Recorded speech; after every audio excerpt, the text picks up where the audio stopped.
The Lincoln Public Library stood tall against the dark Boston skyline. I checked my watch as I walked up to the big oak doors, 7:45 p.m., 15 minutes early for my first night shift. This security job paid almost double what I'd made at the mall, which seemed too good to be true for just watching an empty building all night. The job listing had been straightforward. Maintain security from 8 p.m. to 6 a.m., make regular patrols, ensure all doors remain locked. Nothing unusual for night security work. I'd done similar jobs through college, though never at a place as old or fancy as this 3-story brick building with its stone decorations and tall windows. I pushed open the heavy door and stepped into the lobby. The evening cleaning staff were finishing up, and a few librarians gathered their belongings at the circulation desk. The main floor was filled with rows of shelves, reading areas with leather chairs, and computer stations, all lit up by warm-looking light fixtures. "Mr. Henderson?" a woman's voice called from behind the circulation desk. I walked over to a middle-aged woman in a dark suit. "That's me, Thomas Henderson. Everyone calls me Tom." "Sarah Miller." She didn't offer her hand. "Night manager. You can call me Sarah." She checked her watch with practiced precision. "You're early. Good. That gives us time to go over procedures." Sarah took me to a small office behind the circulation desk. Inside was a desk with security monitors, a logbook, and a phone. She handed me a set of keys. "This one is for the main doors," she explained, pointing to a large brass key. "This is for the staff entrances. This one opens the basement, though you won't need it. And this is for the supply closets." I nodded, trying to remember each key. Sarah pulled out a sheet of paper from a drawer. "These are the rules for night security at Lincoln. I expect you to follow them without exception." I grabbed the paper. Typed in bold letters across the top was Night Security Protocol, followed by 5 numbered rules. 1. Do not investigate strange noises or disturbances. Complete your rounds as scheduled. 2. Do not acknowledge anyone in the building after closing, even if they appear to be staff. 3. Never open the basement door after midnight, regardless of what you hear. 4. Stay out of the children's section after 9 p.m. 5. Do not engage with, assist, or speak to anyone who asks for help finding materials. I laughed, then looked up to see Sarah's face completely serious. "These seem a little unusual," I said. "Is this some kind of joke the staff plays on new guards?" "This is not a joke, Mr. Henderson," Sarah said, her voice flat. "Previous guards who ignored these rules don't work here anymore." The way she said it made me stop laughing right away. There was something in her eyes. Not fear exactly, but knowledge. Like she had seen things I couldn't imagine. "The night rounds are marked here," she continued, opening the logbook to show a map of the building with checkpoints circled in red. "Main floor at 9 p.m., second floor at 10, third floor at 11, main floor again at midnight, and so on. Sign the logbook at each checkpoint. The cameras cover most areas, but not all. That's why we need physical checks." She walked me through the building, pointing out emergency exits, alarm systems, and problem areas. The tour ended back at the security desk. "The day staff will arrive at 6 a.m. Your shift ends when they relieve you." Sarah handed me a flashlight. "Power outages happen occasionally. The backup generators only cover emergency lighting." She gathered her coat and bag, preparing to leave. "Any questions, Mr. Henderson?" I held up the rules. "These seem specific. Is there something I should know about this place?" Sarah paused at the door. "Just follow the rules. They're there for your protection." With that, she left, her footsteps carrying across the marble floor until the heavy front door closed behind her. And just like that, I was alone in a massive 3-story library. The first hour passed without incident. I made my initial rounds, checking that the main doors were secure and all windows locked. My footsteps bounced through the empty reading rooms. In the daylight, I imagined these spaces felt welcoming, quiet places for study and reflection. At night, with only half the lights on, the reading rooms felt empty and strange. By 9 p.m., I'd reached the main floor checkpoint. I signed the logbook and continued my patrol. The building made the normal settling sounds of an old structure, creaks and soft groans as the temperature dropped outside. Nothing unusual, but in the empty silence, each noise seemed louder. I tried to laugh off the strange rules. What kind of place needed to tell security guards not to talk to people after hours? Of course, nobody should be here. That was the whole point of having security. And why single out the children's section after 9 p.m.? The second floor checkpoint at 10 p.m. went smoothly. The reference section and study carrels stood empty and orderly. The third floor at 11 p.m. was equally quiet, just special collections and archives all locked behind glass doors. By the time I returned to the main floor for my midnight check, I'd convinced myself the rules were just an odd tradition, maybe left over from some incident years ago that had become policy. That's when the lights blinked. It wasn't dramatic, just a quick dimming, like someone had touched the main switch for a split second. I froze in the middle of the history section, waiting. The light steadied. I heard it then. Footsteps, soft but distinct, on the hardwood floor behind me. They moved slowly, deliberately. I turned, shining my flashlight down the row of shelves. Nothing. The footsteps stopped. I waited, listening. Silence. "Hello," I called, then immediately regretted it. Rule number 2 flashed in my mind. Do not acknowledge anyone in the building after closing. No one answered. I kept walking around, checking off the midnight main floor spot in the logbook. As I walked toward the computer lab for my check, I heard the footsteps start again behind me, keeping up with my pace but always stopping when I turned. The computer lab was a new part of the library, a room with 20 computers set up in rows. I pushed open the glass door and went inside. A man sat at the far computer, typing away. He had on what looked like an old suit, sitting very straight. The computer screen lit up his face with blue light, but I couldn't see his features clearly. I almost asked what he was doing there and how he got in after hours. I was about to speak when I remembered rule number 2. I made myself look away and finished checking the room like I hadn't seen him. The typing didn't stop. The man didn't turn. I finished my check and left the lab, feeling really nervous. Back at the security desk, I looked at the camera feeds.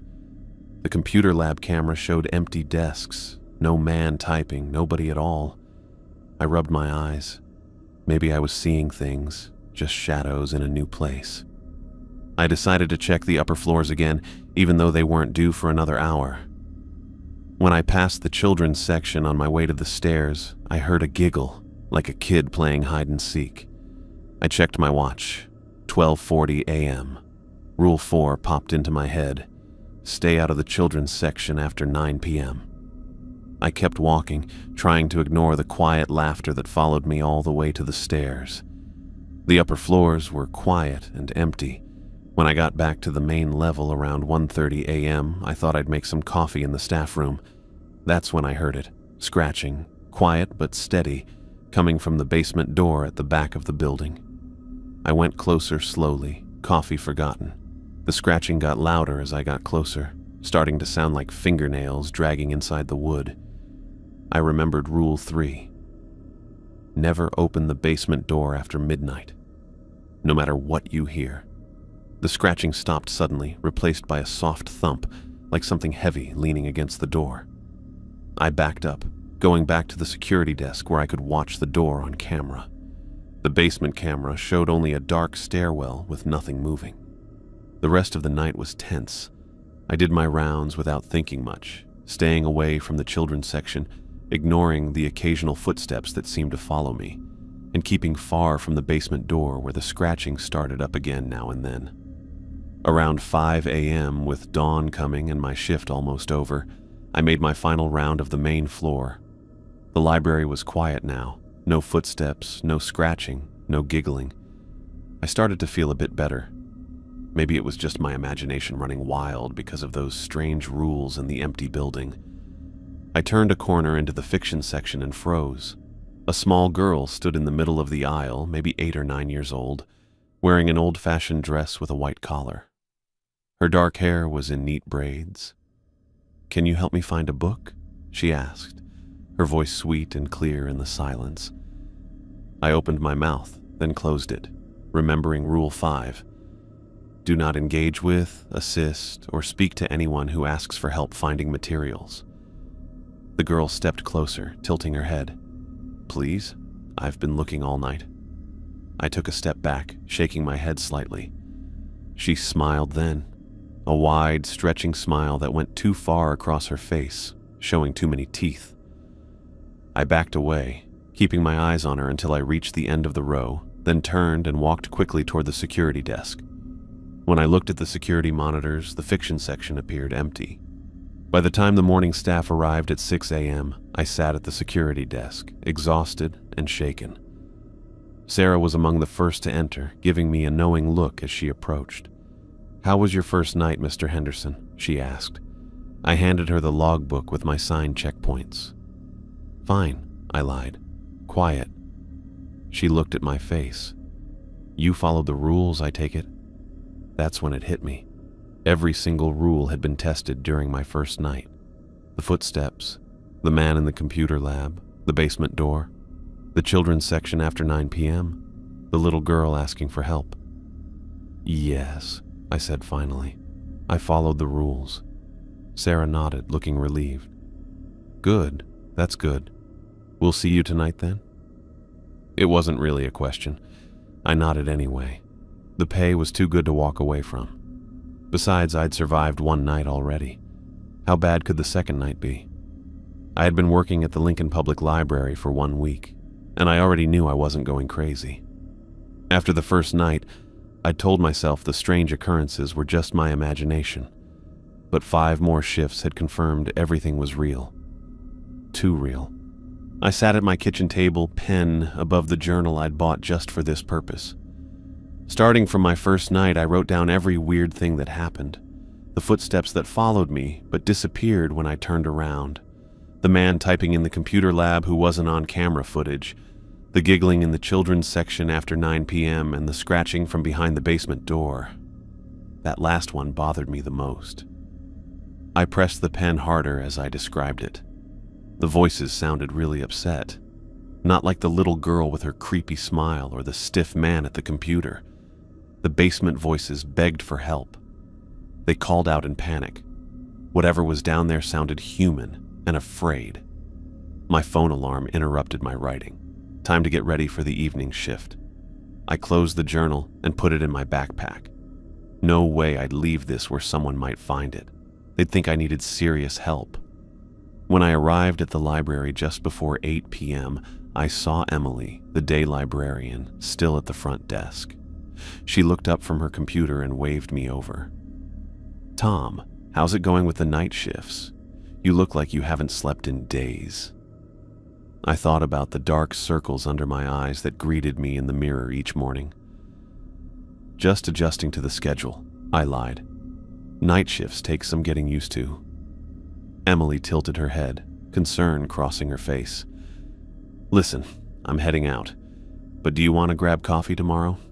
I usually hit the cafe across from the public garden around 10 a.m. The offer caught me off guard. "Don't you need to be here during the day?" "I get a late start on Thursdays," she explained. "So, coffee?" I nodded. "Sounds good." After Emily left, Sarah appeared from the staff room for our nightly handoff. "Mr. Henderson," she said with that same formal tone she always used. "Anything to report?" I considered telling her about the voices from the basement, but thought better of it. "Everything's fine," I answered. She looked at me for a bit, then handed me the logbook. "The same rounds as usual. Keep to the schedule." She then packed up and left me alone for the night. After I finished my 9 p.m. rounds, I decided to check the security archive. The desk computer had footage going back several months, and I wanted to see if anyone else had noticed the weird stuff happening here. I looked through the dates until I found entries from 3 months ago when the previous guard was working here. The system showed videos by camera location and date. I clicked on the computer lab footage first. For almost an hour, I watched boring shots of empty rooms. Then I saw him. Michael making his rounds like I did. He walked quickly through the rooms. When he entered the computer lab, he stopped suddenly, just like I did when I saw the typing man. But instead of ignoring him like the rules said, Michael went up to the figure. There wasn't any sound, but I could see Michael talking. The seated man didn't move with his back to the camera. Then Michael reached out and put his hand on the man's shoulder. The room lights blinked on the footage. When they came back on, the typing man was gone. Michael looked confused, spinning around before walking out of the lab. I quickly switched to the hallway camera and saw Michael leaving the lab. He checked his watch, then went toward the main staircase. He started up the steps, then stopped, looking back like someone had called him. He turned and walked back down, heading toward the computer lab again, but he never showed up on any camera after that. I switched between different views, checking the computer lab, the hallway next to it, the main floor. Nothing. Michael had completely disappeared. I sat back in my chair, totally freaked out. The previous guard had broken rule number 2.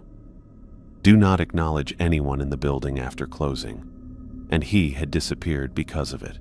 My 10 p.m. round was just going through the motions. I tried to focus on the checkpoints, but I kept thinking about Michael disappearing. Had those things taken him? Is that what happens when you break the rules? When I got back to the security desk, I decided to look through the guard logbook. Maybe Michael had written something weird before he vanished. I flipped back through the pages, past my own entries until I found the last entries from the previous guard.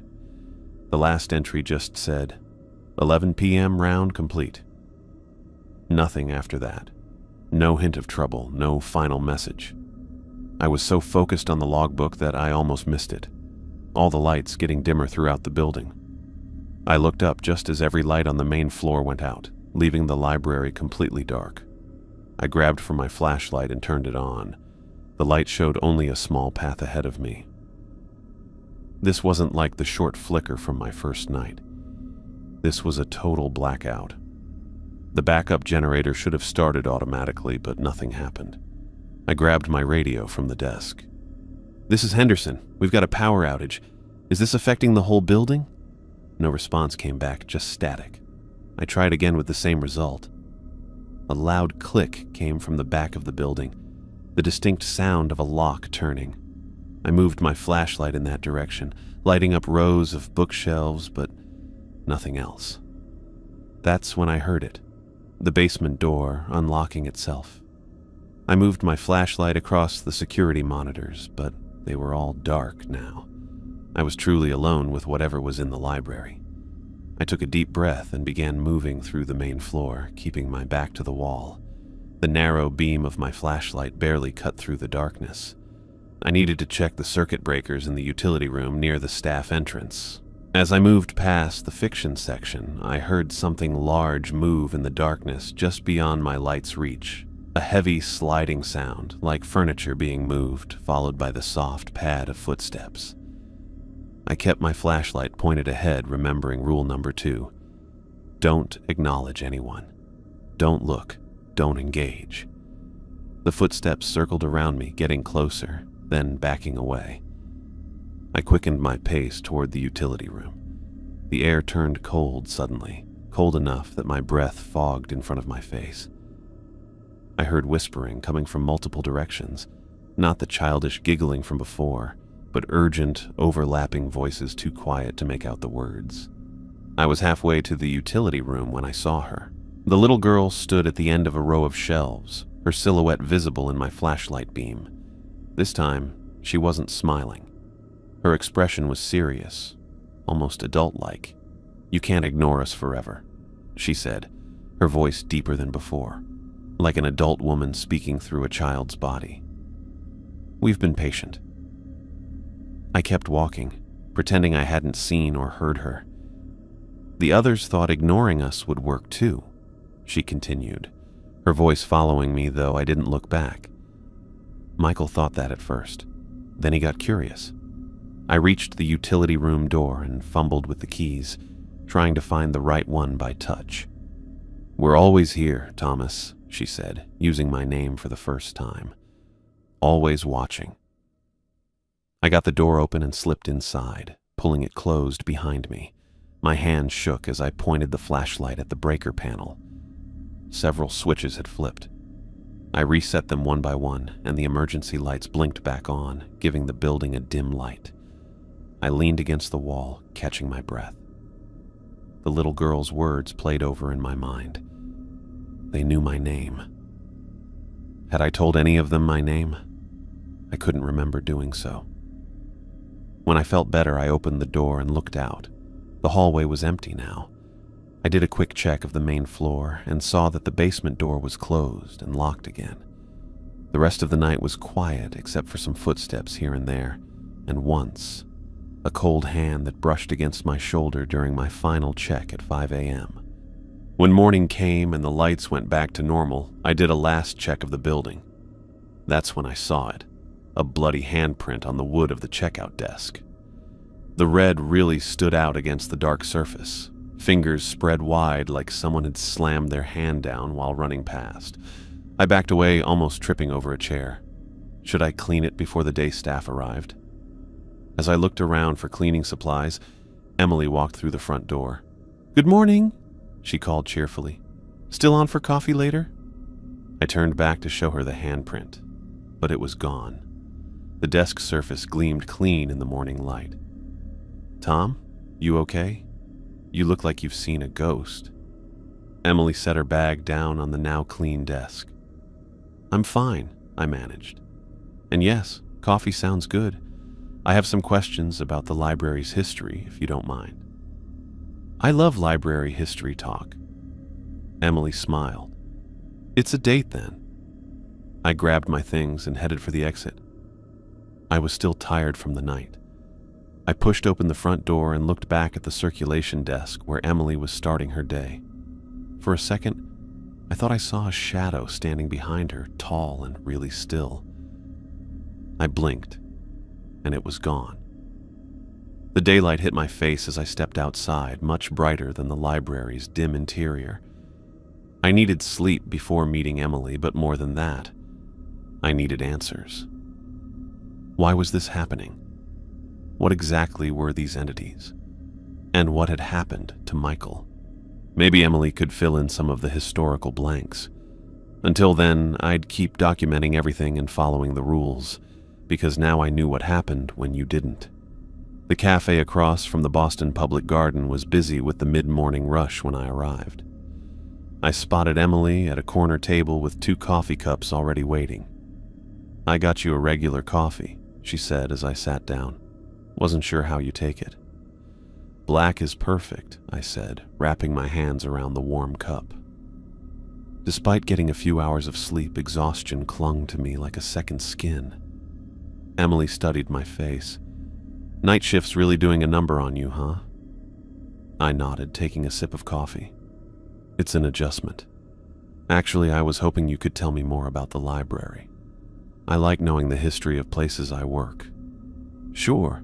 What do you want to know?" I decided to start simple. "When was it built?" 1887, Emily answered immediately. "It was part of Boston's expansion of public services. Lincoln was one of the wealthiest benefactors at the time." "What was there before the library?" Emily stirred her coffee. "That's actually pretty dark. The land was used for public executions up until the early 1800s, mostly hangings from what I've read." A chill ran through me that had nothing to do with lack of sleep. "Executions? Right where the library stands?" "Yep, the gallows were supposedly right about where the central reading room is now. After they stopped the executions, the land sat empty for decades. Nobody wanted to build there." She must have noticed my expression because she added, "It sounds morbid, but lots of old Boston buildings are built on some pretty grim history. Has anyone ever—" I searched for a casual way to phrase it. "Has anyone ever died in the library? Or gone missing?" Emily's eyebrows rose. "That's a specific question. There were a couple of heart attacks over the years, old patrons among the stacks, and I think there was a staff member who disappeared sometime in the 90s. The rumor was he just walked out mid-shift and never came back." She leaned forward. "Why do you ask?" "Just curious. Old buildings, lots of history. I tried to sound casual. Do you ever feel like there's something off about the place? At night, I mean. Emily sat back, a slight frown on her face. Off how? I don't know. Strange noises, weird feelings, that sort of thing. She laughed a bit. All buildings make noise, especially old ones, and working alone at night would make anyone jumpy. She took a sip of her coffee. Though Sarah is still there when you start your shift, right? She's been at Lincoln forever. I swear she looks exactly the same in photos from decades ago. That caught my attention. There are old photos of Sarah around? In the library archives, yeah. Staff photos going way back. Sarah's in a bunch of them from the 50s and 60s. Must be her mom or aunt or something. The resemblance is uncanny. Emily checked her watch. I should head in soon. Any other questions about our spooky old library? I wanted to ask more about Sarah, about the missing staff member from the 90s, about whether Emily had ever encountered anything unusual. But I could see her closing off, her casual curiosity turning to suspicion at my questions. One last thing, I said. The basement. What's down there? Storage mostly. Old furniture, discarded books, holiday decorations, nothing exciting. Emily gathered her purse.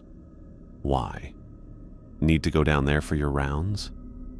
I thought about the voices I'd heard, the desperate cries for help. No, just wondering. Emily stood up.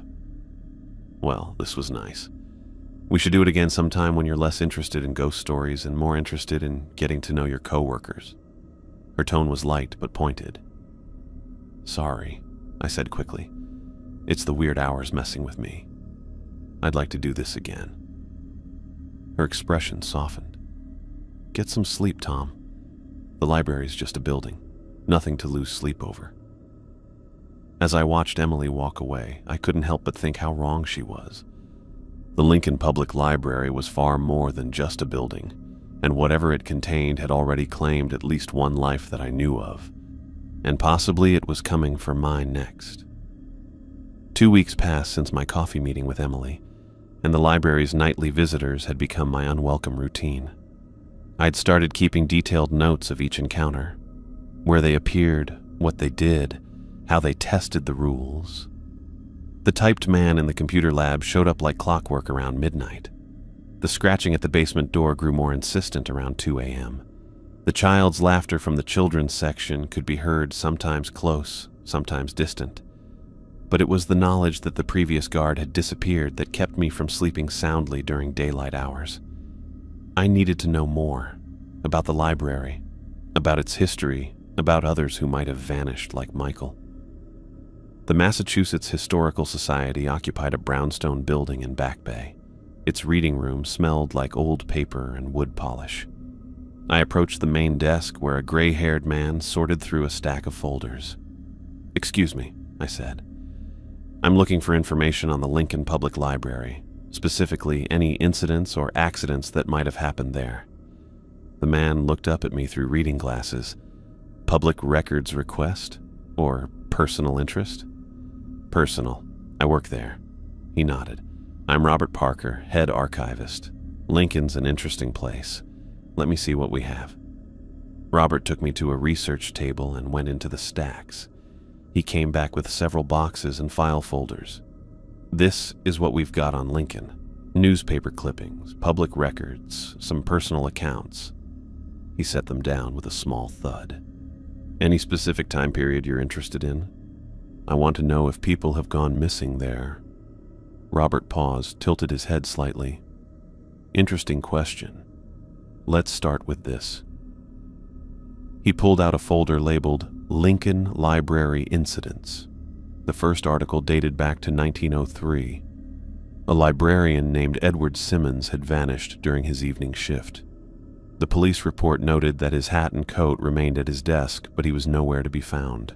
The final entry in the staff log simply read, "Working late in the reference section." "Did they ever find him?" I asked. Robert shook his head. "No, and he wasn't the last." He handed me a timeline he'd compiled. I've been working on a history of Boston's public buildings. Lincoln caught my attention because of the pattern. The timeline documented 12 disappearances between 1903 and 1998.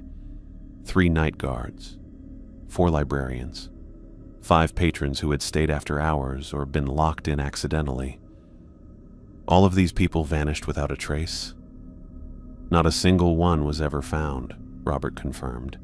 No bodies, no evidence of foul play, just gone. He pulled out another article. This one's interesting, 1932. A night guard reported strange occurrences for weeks before he disappeared.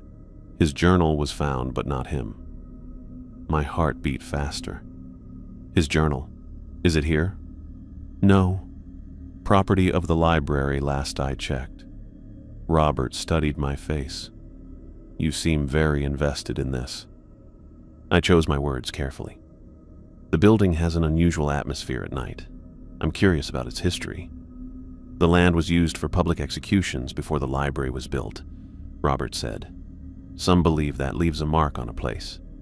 You believe that? He smiled thinly. I document history, Mr. Henderson. I don't interpret it. But I will say this. Lincoln has more documented disappearances than any other public building in Boston's history.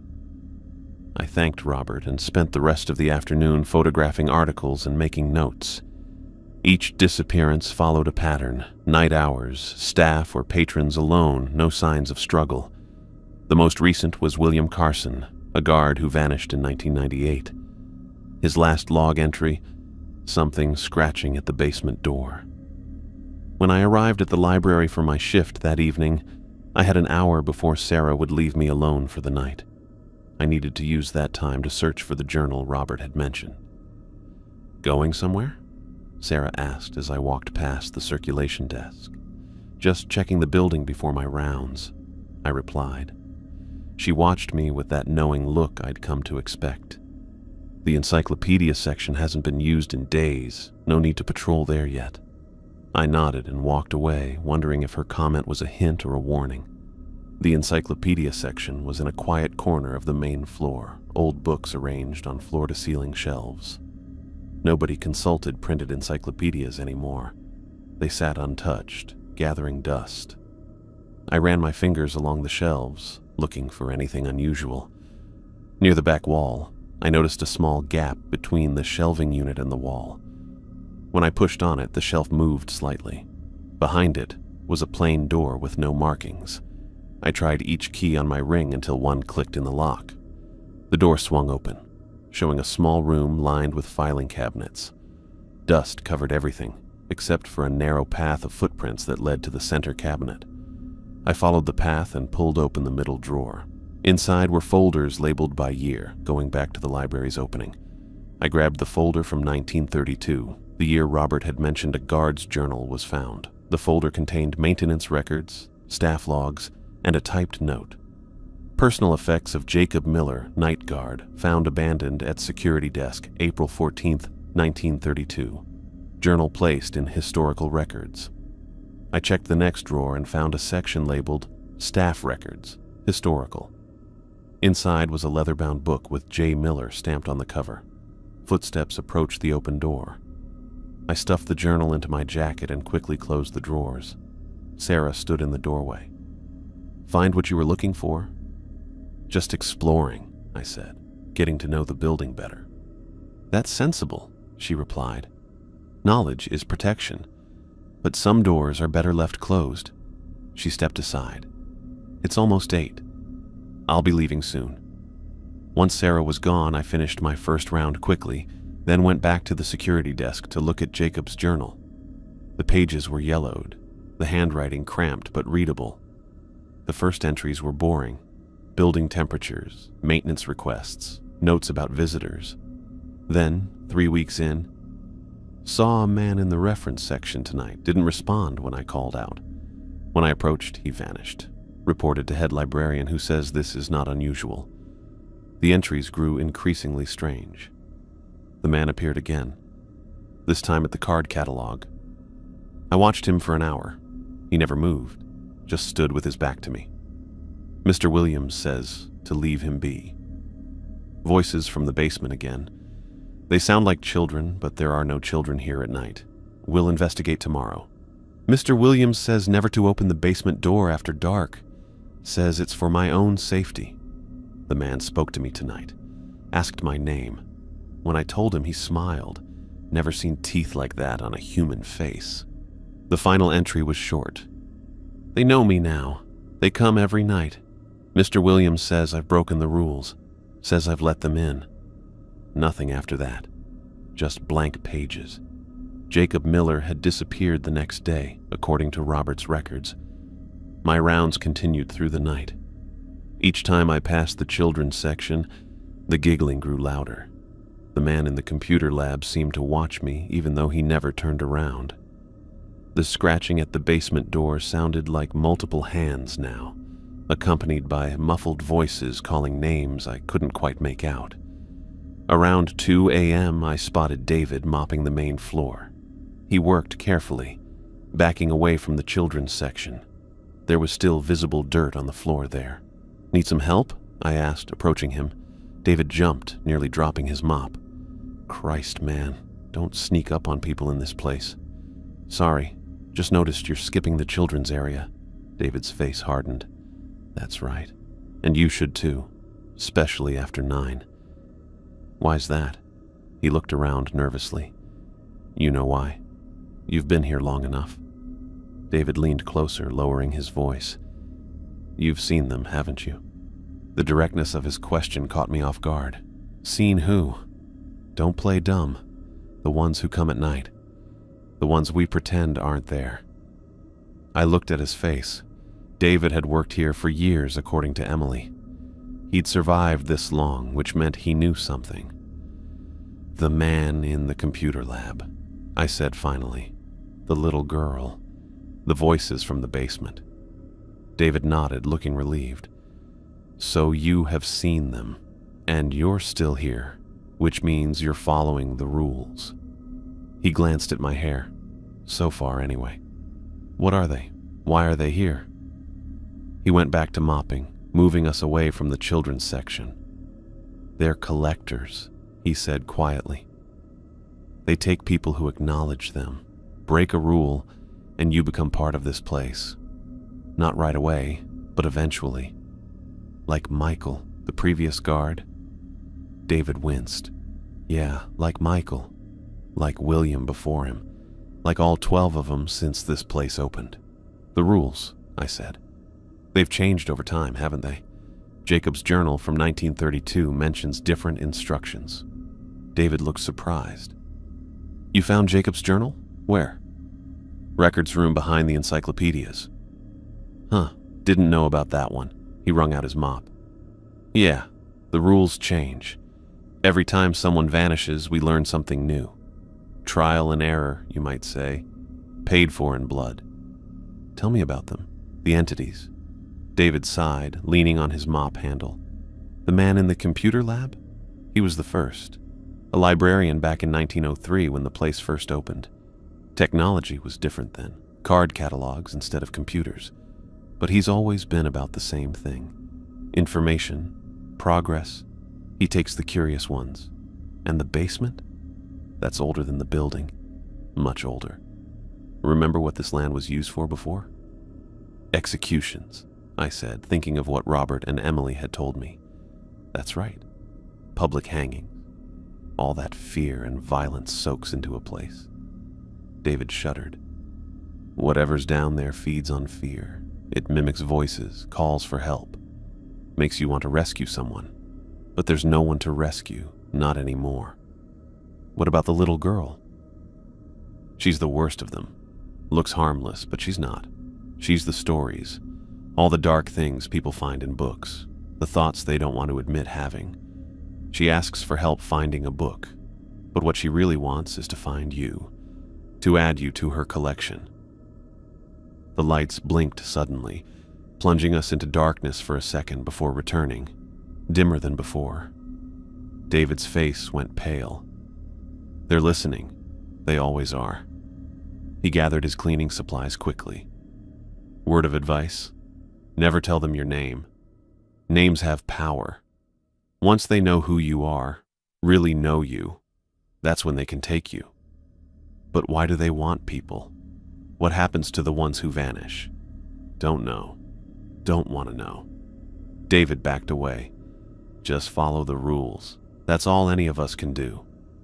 He hurried off toward the staff exit, leaving his floor still half cleaned. I stood alone in the quiet library, processing what he'd told me. 12 people gone without a trace. The entities growing stronger, evolving, adding new rules with each person they took. A soft, cold breath brushed against the back of my neck. I turned slowly, already knowing what I would find. The little girl stood inches behind me, so close I could have reached out and touched her. Her white dress looked bright in the dim light. Her smile stretched too wide, revealing row after row of needle-sharp teeth. "Hello, Thomas," she said, using my name for the second time. "Want to help me find a book?" The little girl stood inches from me with a super-wide smile full of sharp teeth. I tried to stay calm as I remembered David's warning that she was the worst of them all. I kept my face blank, pretending I couldn't see or hear her. I backed away slowly, acting like I was just checking the shelves. The girl's smile dropped. "That's not nice, Thomas. I know you can hear me." I continued backing away, keeping my eyes unfocused. My hand touched the wall behind me as I moved toward the main hall. The girl tilted her head to one side, moving way too quick. "Fine, we have time. Lots and lots of time." She disappeared in a blink. The spot where she had stood was empty. I rushed back to the security desk, my hands shaking as I wrote down everything that happened. What David had told me matched what I'd seen. These things knew me now. They were watching me, learning me. Late October brought cold winds and early darkness. The trees in the public garden were mostly bare now. I'd survived a month at the Lincoln Public Library, but it was getting to me. Each night brought new encounters, each one more aggressive than the last. The computer lab man no longer stayed at his terminal, but walked around the stacks. The giggling from the children's section had grown louder, sounding like many young voices instead of just one. And the scratching at the basement door never stopped. I'd learned to block out the sounds, to ignore the moving shapes out of the corner of my eye, to pretend I didn't notice when books pulled themselves from shelves and floated in the air. The rules kept me safe, even though I wanted to know more about these things and what they really wanted. That night I arrived for my shift to find the library unusually quiet. Sarah handed me the logbook with a worried look. "The basement has been active today," she said. "Stay clear of it, no matter what you hear." I nodded, thinking of Jacob's journal and what he'd written about the basement containing something that predated the building itself. Something connected to the public executions that had once taken place on this land. "I'll check the rest of the building first," I said. Sarah studied my face. "Mr. Henderson, remember the rules. They exist for a reason." After she left, I completed my 9 p.m. round of the main floor, noting that nothing seemed out of place. The usual creaking of the old building was the only sound. When I checked the basement door at 10 p.m., all was quiet. No scratching, no voices. The 11 p.m. and midnight rounds passed without incident. I began to think this might be one of the rare, peaceful nights. Then, at 12:45 a.m. it started. A soft tap against the basement door, then another, then a scrape of what sounded like nails against the wood. I sat at the security desk, watching the basement door on the monitor. The camera showed nothing unusual, just the closed door at the end of the hall. The scratching intensified, becoming frantic. Then I heard a voice. "Hello? Is someone there? Please. Please help me." The voice was male, adult, and terrified, not the childlike voices I'd heard before. "I'm trapped down here," the voice continued. "Please. It's William Carson. I've been down here since '98. William Carson. The name from the historical records. the guard who disappeared in 1998. "Please," the voice begged. "I can't hold on much longer. They'll come back soon. Please open the door." I held the edge of the desk. Rule 3. Never open the basement door after midnight. But what if William was really down there? What if he'd been trapped for 22 years watching guard after guard ignore his pleas for help?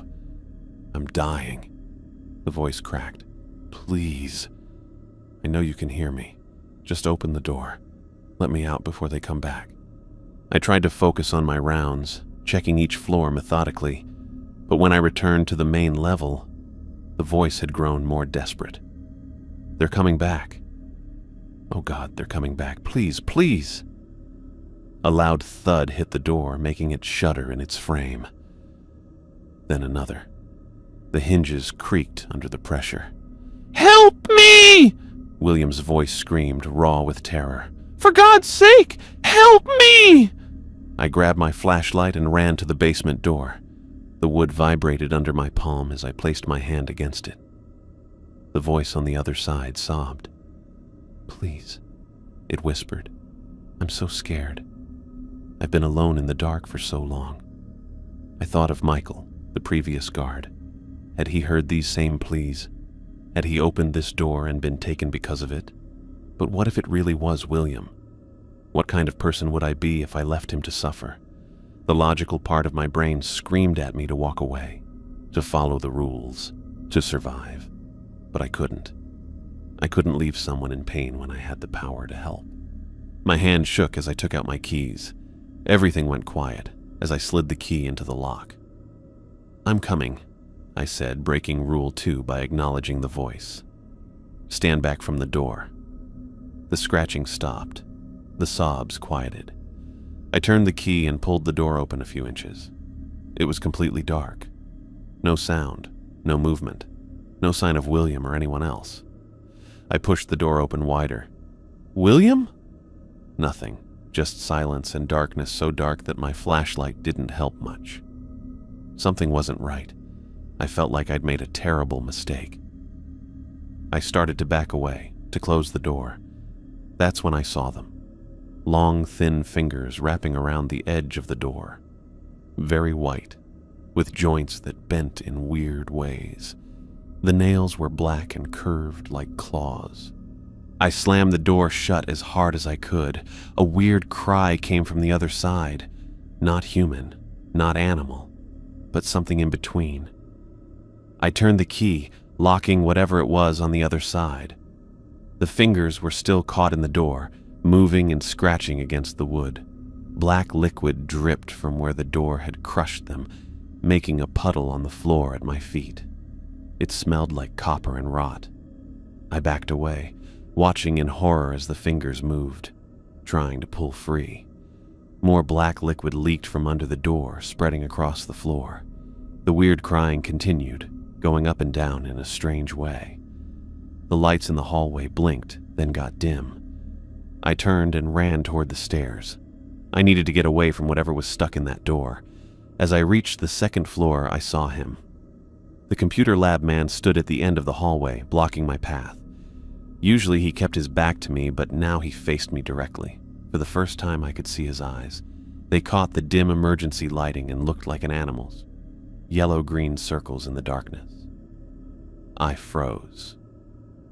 Rule 2. Do not acknowledge anyone in the building after closing. The man took a step toward me, then another. He moved weirdly like a puppet.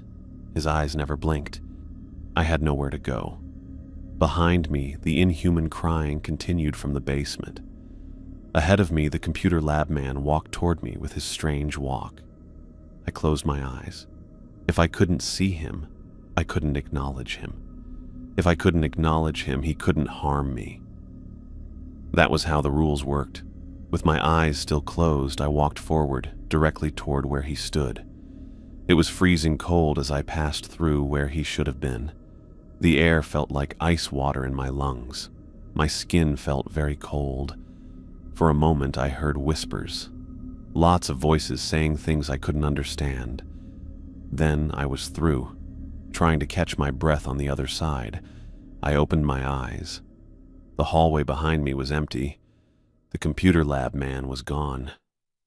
I spent the rest of the night hiding in the small office behind the circulation desk, listening to the weird cries from the basement slowly change to whimpers, then silence. The black liquid hadn't spread beyond the basement door, but I could still smell its copper rot stench throughout the building. When morning arrived, I checked the basement door. The fingers were gone, but deep scratches marked the wood where they had tried to free themselves. The black liquid had dried up and flaked away when I touched it. I went to the staff bathroom to splash water on my face before the day shift arrived. That's when I saw it in the mirror. White streaks in my hair, starting at my temples and spreading backward. The hair hadn't just changed color. It looked decades older than the rest. Sarah found me still staring at my reflection. "You broke a rule," she said. It wasn't a question. I turned to face her. The basement. Something was trapped in the door. She nodded, her expression unsurprised. The third rule is perhaps the most important. What's in the basement is older than any of us. Older than the building itself. She reached up and touched her own hair, which I now noticed had similar white streaks running through it. "You're learning the hard way, just like the rest of us." Sarah's words stayed between us. "You're learning the hard way, just like the rest of us." She reached for my hair, almost touching the white streaks that weren't there yesterday. I stepped back, away from her touch. What happened to me?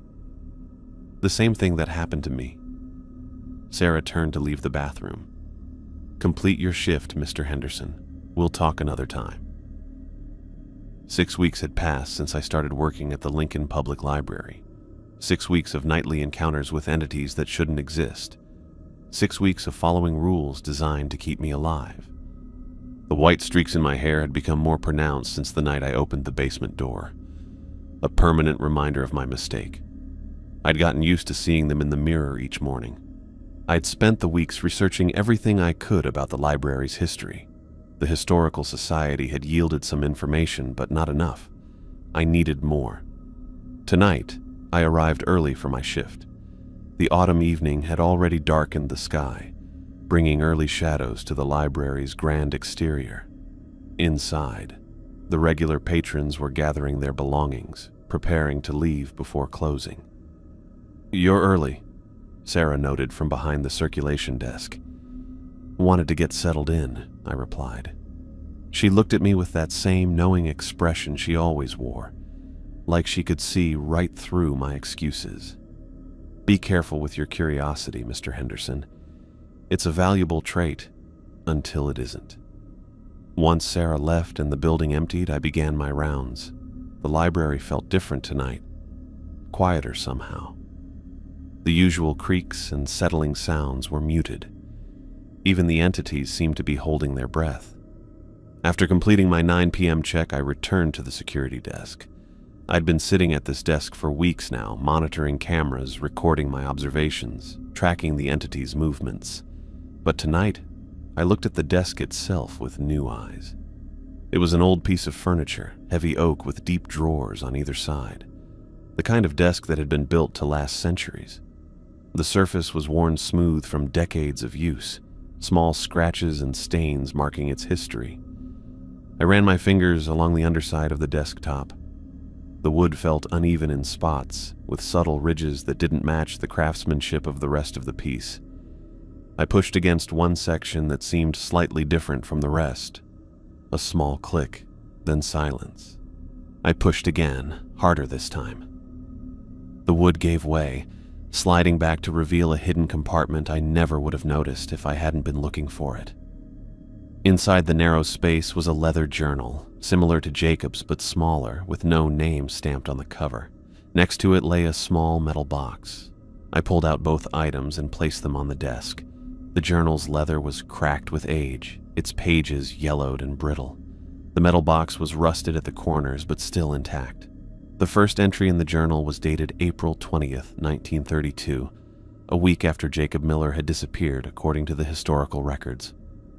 I found this empty journal in Jacob's desk after they declared him missing. Something happened to him in this place. I aim to find out what, without meeting the same fate. HS. The entries continued, detailing HS's observations during night shifts. Unlike Jacob, this writer seemed more cautious, documenting the entities without engaging them. May 10th, 1932. Saw the man tonight. He stood by the reference desk for hours without moving. When I checked the roster of former employees, I found Edward Simmons, head reference librarian who vanished in 1903. The photograph matches. May 15th, 1932. The children's section houses something that giggles. It moves books from shelves, rearranges the reading circle. I've started looking into the history of that section. It was once a storytelling room where hundreds of children gathered each week to hear tales of wonder and horror. May 30th, 1932. The basement scratching grows worse each night. I've traced the building's history. Before the library, this land held the gallows. Those condemned faced their death here, but also gained knowledge of what awaits beyond. Their fear still lives in that soil. June 10th, 1932. I've been watching the little girl. She appears in different sections, always asking for help. Today I noticed something. She appears most often in fiction, particularly near the darker stories. She embodies the shadows in these tales. June 28th, 1932. I've come to understand that these entities aren't malevolent by nature. They're hungry for connection. Each represents how this library connects people to knowledge. This last entry hit me hard. The ghosts weren't just random hauntings. They had purpose, meaning. They were connected to the library's function in ways I hadn't thought about. I read on, learning how HS had created the early version of the rules, finding patterns in how the ghosts behaved. The writer documented how each ghost represented a different part of the library's purpose. The computer lab man, originally the reference librarian, represented the technological changes in information. He'd changed as the library changed, moving from physical books to digital catalogs to modern computers. The basement contained what HS called the fears we all hide deep down. It was where hidden knowledge lived, the kind that most people avoided facing. The giggling presence in the children's section stood for childhood imagination, the wonder and fear of discovering stories for the first time. And the little girl, perhaps the most dangerous, represented the darker parts of stories, the things about ourselves we see in fiction but can't admit to in real life. October 15th, 1932. I've established rules that seem to keep me safe. The entities cannot harm those who don't acknowledge them. They exist only when given attention. I'm sharing these rules with the head librarian tomorrow. God willing, no one else will disappear from this place. The journal ended there. No indication of what happened to HS or whether they survived their time at the library. I put the journal aside and opened the metal box. Inside were photographs, newspaper clippings, and staff records from the library's history. I laid them across the desk, looking at each one carefully. A staff photo from 1954 caught my eye. It showed a group of librarians standing on the front steps of the building. In the center of the back row was a woman who looked exactly like Sarah. The caption called her Sarah Miller, head librarian. I started to shake as I looked at the photograph more closely. It wasn't just a resemblance, it was her. The same face, the same way of standing, even the same cold look in her eyes. The only difference was that the white streaks in her hair were missing in the photograph.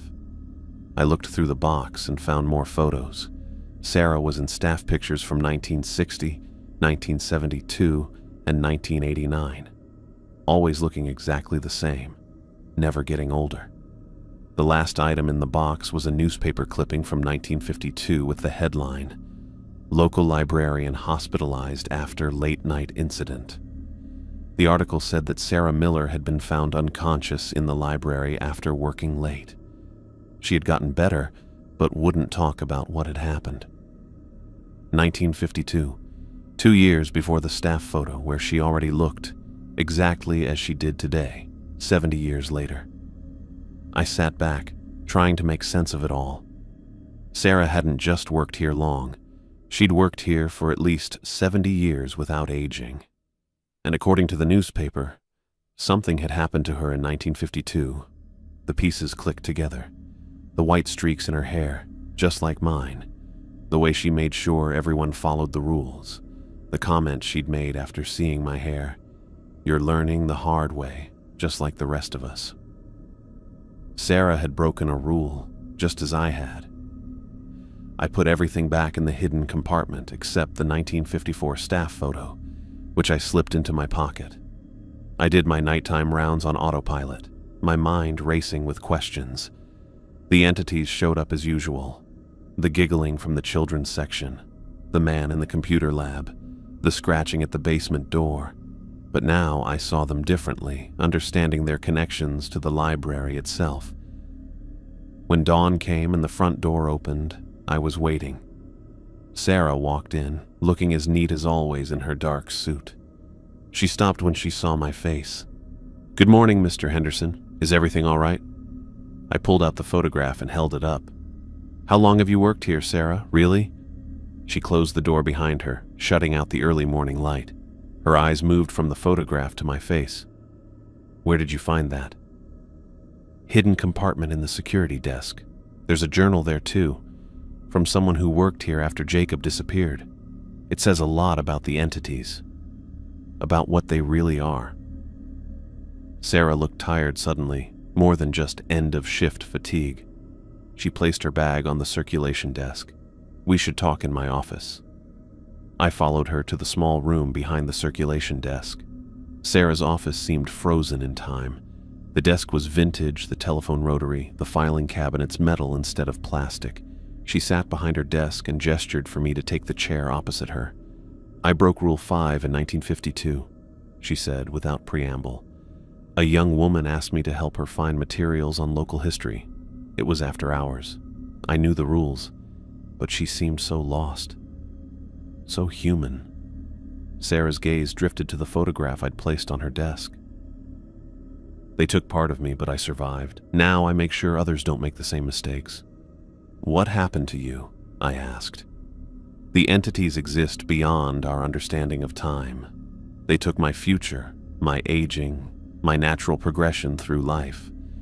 I remain as I was that night, watching decades pass while I stay unchanged."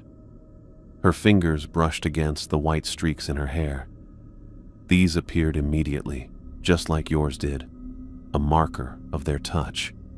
The journal said they weren't malevolent originally, that they represent aspects of the library's purpose."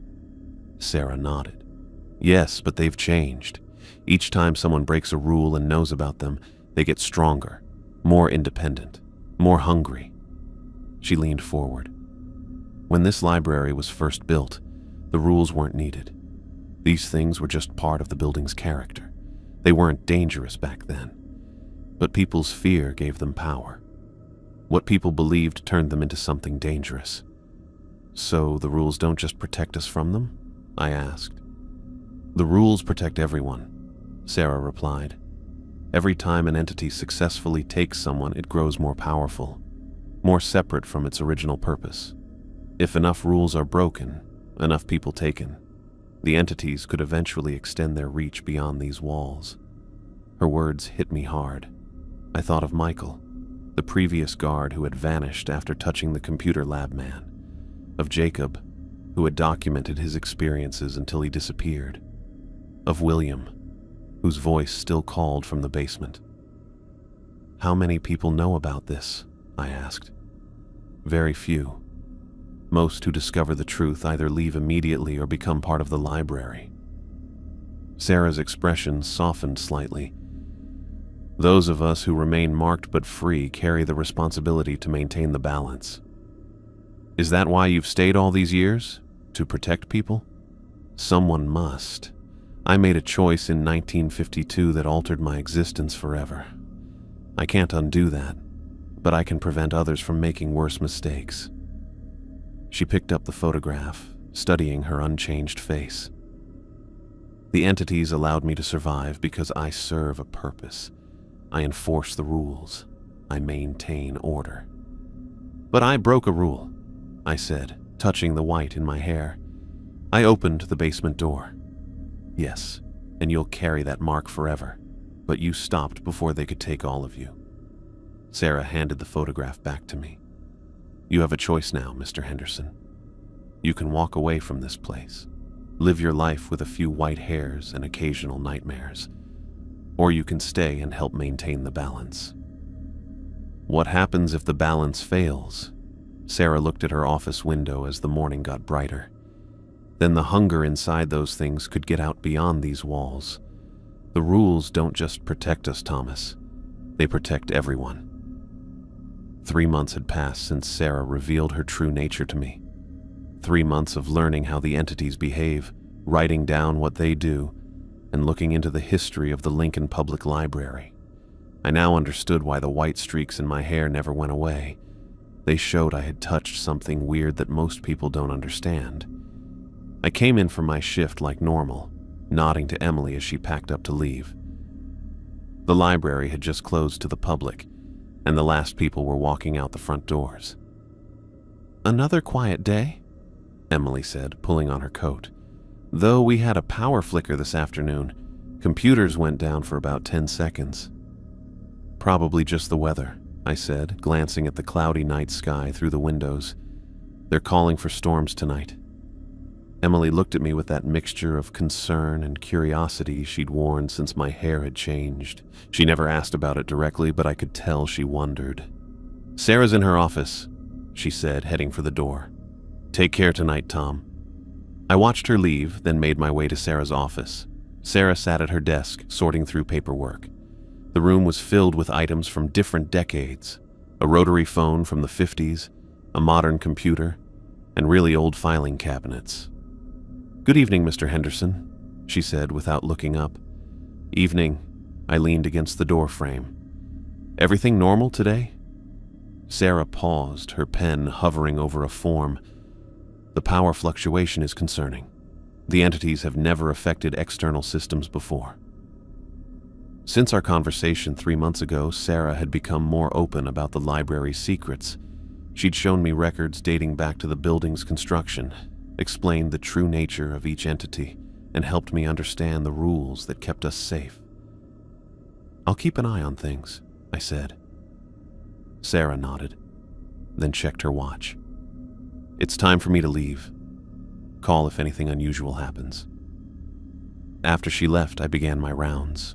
The 9 p.m. check of the main floor was uneventful. The building creaked and settled as usual, but the entities remained dormant. I noted in the logbook that all doors were secure and moved on to the second floor.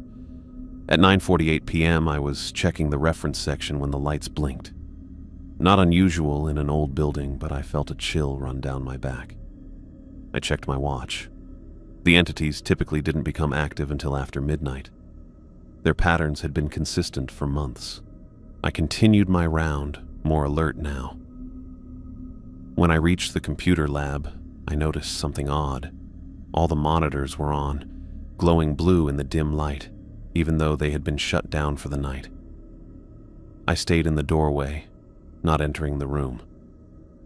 The man who typically appeared at midnight wasn't visible yet, but the active computers were a break in pattern. I made a note in my small pocket journal and continued my round. By 10:30 p.m., I had finished checking the third floor and returned to the main level.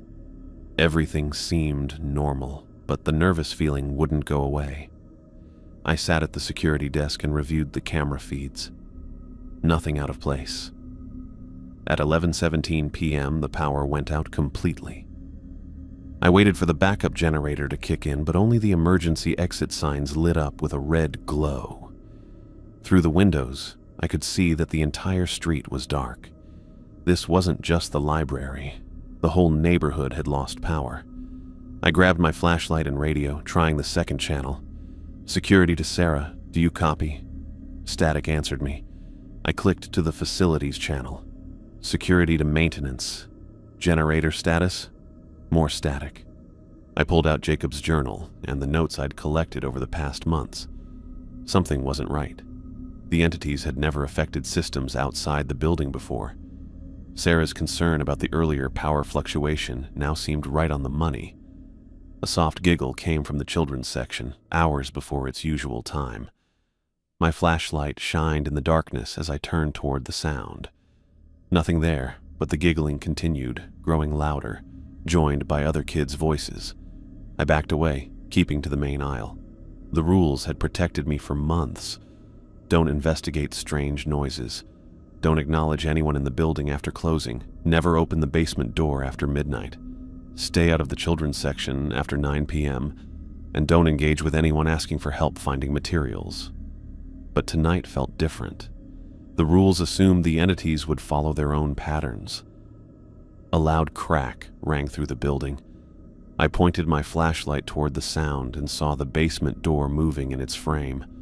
Another crack, and the wood splintered around the hinges.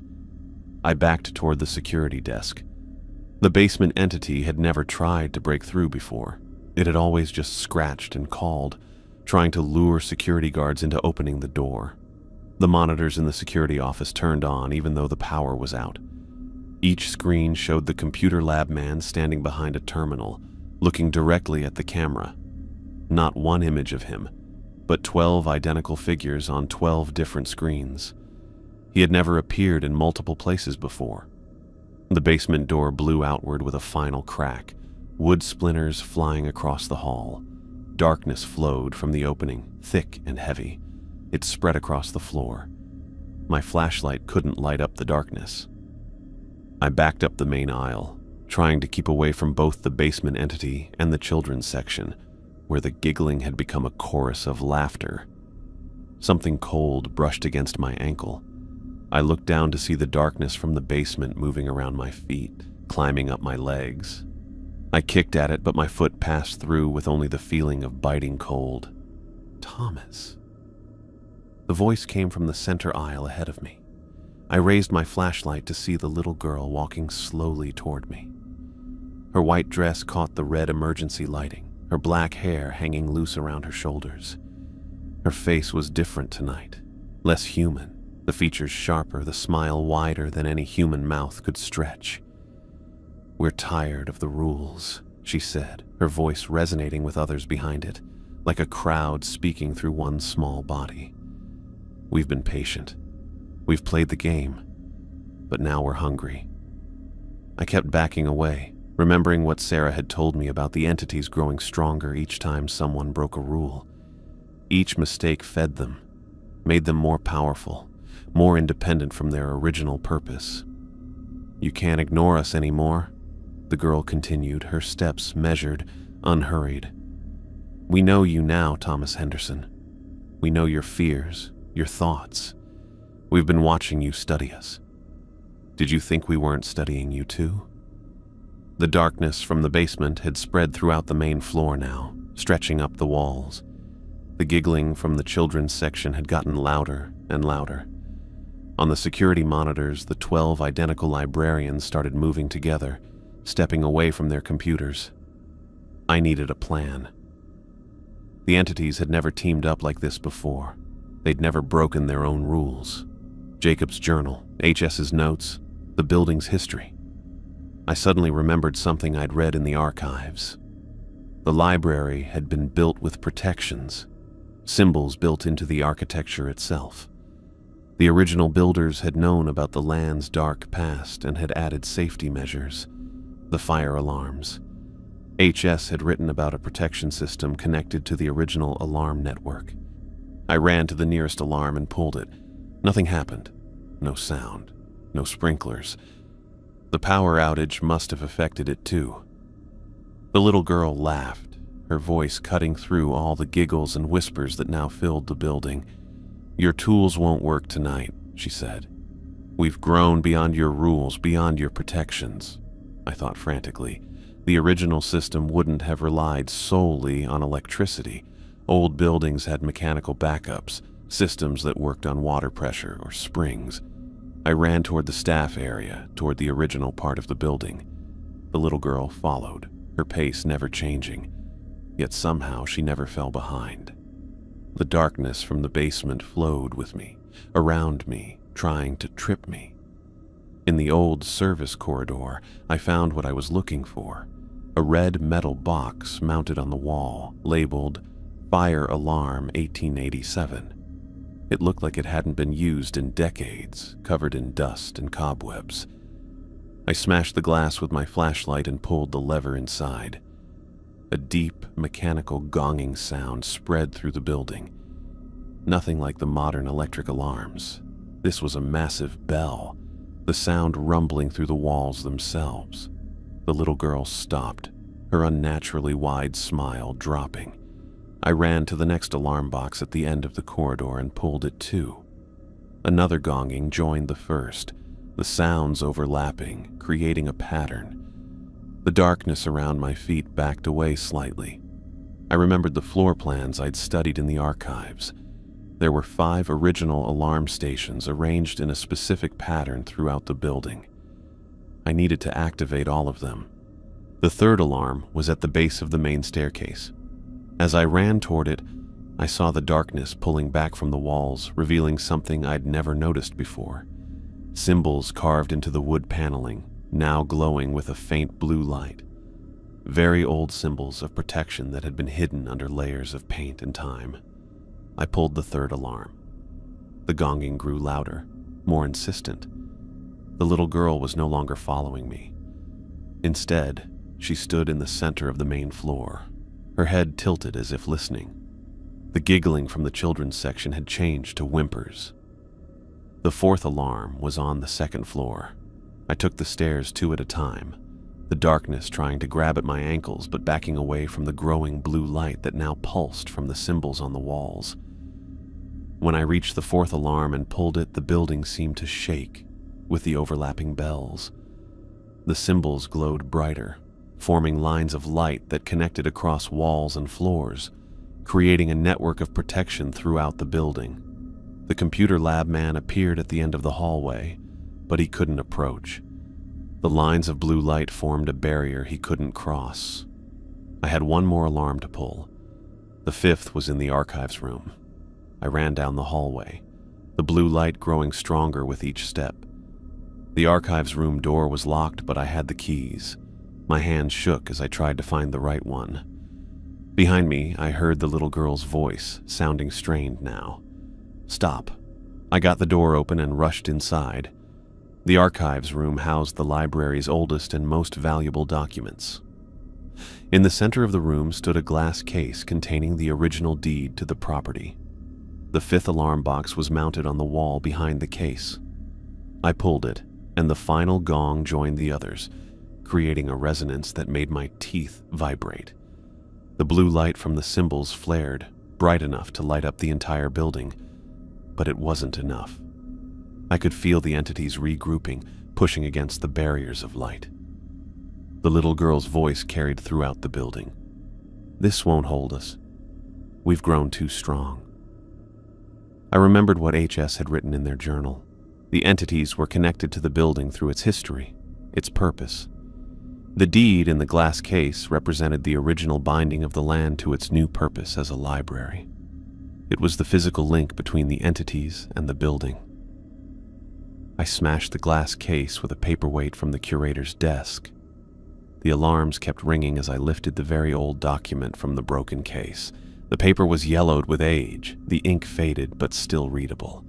This deed had transformed execution grounds into a place of learning. "No!" The little girl's scream echoed through the building, filled with rage and fear. I took my lighter from my pocket, a habit from my former smoking days, and held it to the corner of the document.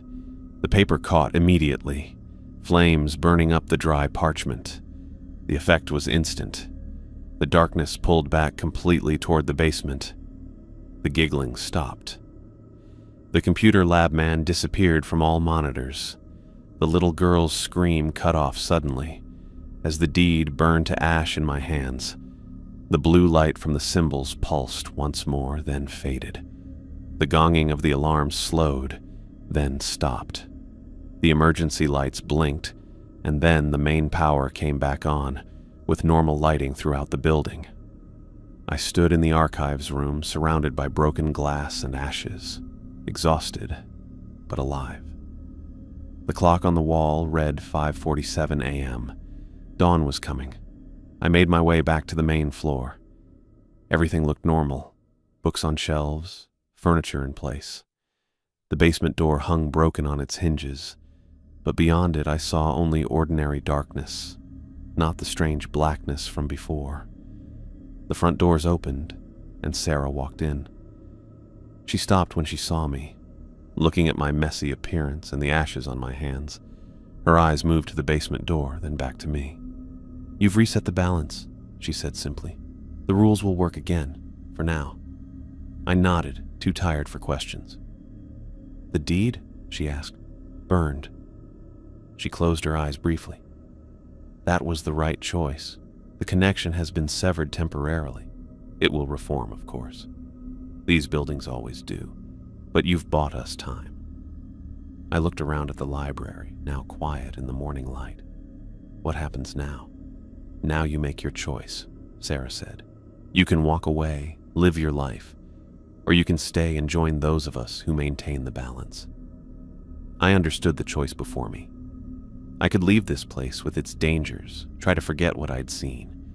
Or I could stay and fight a battle that had gone on for centuries, a battle to contain the entities, to maintain the rules, to protect people from these threats. I looked down at my flashlight. I thought of Michael, of Jacob, of William, of all those who had come before me. I thought of the white streaks in my hair that would never fade, showing I'd seen things most people couldn't imagine. I picked up my security logbook from the desk and wrote a simple entry. 6 a.m., all secure. I had made my choice. I was staying.